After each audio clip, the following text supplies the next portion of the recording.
नमस्कार, मैं हूं कनुप्रिया सत्तन और आप देख रहे हैं लाइव टीवी समाचार। आइए नजर डालते हैं आज की कुछ खास खबरों। 1 रुपए का मुफ्त इलाज हुआ नाम मात्र का। जिला महिला अस्पताल में विवादों के बिना 1 रुपए में मुफ्त इलाज के नाम पर करीब 8 से 10 हजार रुपए का कराना पड़ेगा इलाज। महिला अस्पताल में 2018 में जब प्रसव पीड़िता अस्पताल जाती थी व सीजर होता था तब अस्पताल में CMS AP मिश्रा थे, लेकिन उस समय सीजर कराने के लिए सारी व्यवस्था अस्पताल से मुहैया कराई जाती थी। साफ सफाई किसी प्राइवेट अस्पताल से कम नहीं दिखती थी। लेकिन उसी अस्पताल में जुलाई 2022 में जब कुछ पत्रकार अस्पताल की ग्राउंड रिपोर्टिंग करने गए तो सूत्रों से जानकारी मिली कि इस समय अस्पताल में यूरोबैग कैथीटर जैसे छोटी छोटी चीजें मरीज के तीमानदारों से बाहर से मंगवाई जा रही हैं, तब उनका इलाज होता है। जबकि 2018 में देखा जाए तो साफ सफाई से लेकर सैनिटरी पैड, बच्चों के लिए हगीज आदि छोटी से छोटी, बड़ी से बड़ी चीजें अस्पताल से मिलती थी। वहीं CMS जब राउंड पर जाते थे तो सिर्फ 2 तीमानदार का अस्पताल के अंदर रहने का मौखिक परमिशन होती थी। एक बच्चे को लेकर वेटिंग रूम में होता था तो दूसरा मरीज की तीमानदारी करता था। लेकिन जब 2022 में ग्राफ वोटिंग की गई तो अस्पताल व्यवस्था बदहाल मिली। एक मरीज के साथ करीब 5 से 6 तीमानदार रहते हैं। एक मरीज के बेड 4 लोग एक साथ लेटे मिले। हर मरीज के साथ बड़े बड़े बैग रहते हैं। हर कोई बिस्तर लगाकर दोपहर में सोता हुआ नजर आया। साथ ही कुछ मरीजों के तीमानदार ने ये भी कहा कि सीजर करने से पहले कुछ सामान बाहर से मंगवाते हैं और सीजर करने के बाद डॉक्टर अंदर बुलाकर खुशवाना मांगते हैं।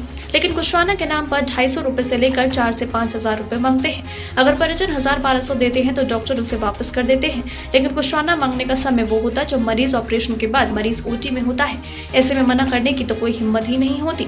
यहाँ से खुशवाना मांगने का सिलसिला शुरू होता। बेड पर लेटने वालों को 200 रुपए चाहिए, सुबह बेडशीट बदलने वालों को 100 या 50 चाहिए, रोज पोछा लगाने वालों को भी चाहिए। बीच बीच में कुछ दवा बाहर से लेनी पड़ जाए तो स्वाभाविक है।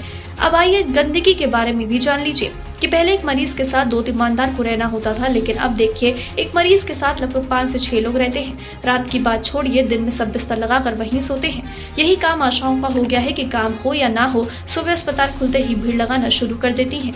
दोपहर में वहीं लेट कर सो जाती। पूरा दिन वहीं रहने से कुछ न कुछ खाना पीना भी लगा रहता है, जिससे कूड़ा कचरा सब वहीं फैलता रहता है। लेकिन जिम्मेदार मौन है। हालांकि यूरोबैग जैसी चीजें बाहर से मांगने के बारे में जब CMO से पूछा गया तो उन्होंने बताया कि 2 महीने से सप्लाई नहीं हो रही। वहीं मानवता की बात करते हुए कहा कि बाहर 35 हजार रुपए खर्च कर सकते हैं लोग, तो यहाँ आकर थोड़ा बहुत खर्च हो गया तो कोई बड़ी बात नहीं है।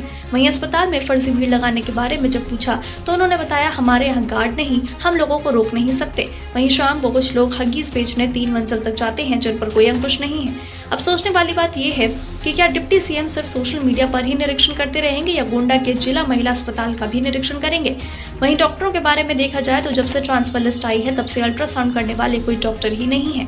लगभग 1 महीने से अल्ट्रासाउंड नहीं हो रहा। बेहोशी के सिर्फ 2 डॉक्टर हैं। आखिर अस्पताल की व्यवस्था में सुधार कैसे होगा? समुचित स्वास्थ्य व्यवस्था का दावा डिप्टी CM का खोखला ही रह जाएगा या गोंडा में भी भ्रमण करके व्यवस्था को सुधारने का प्रयास करेंगे? जो कमियां है उसे दूर करने का प्रयास करेंगे? दावे हवा हवाई ही रहेंगे। लाइव टीवी समाचार के लिए पुनीता मिश्रा की रिपोर्ट।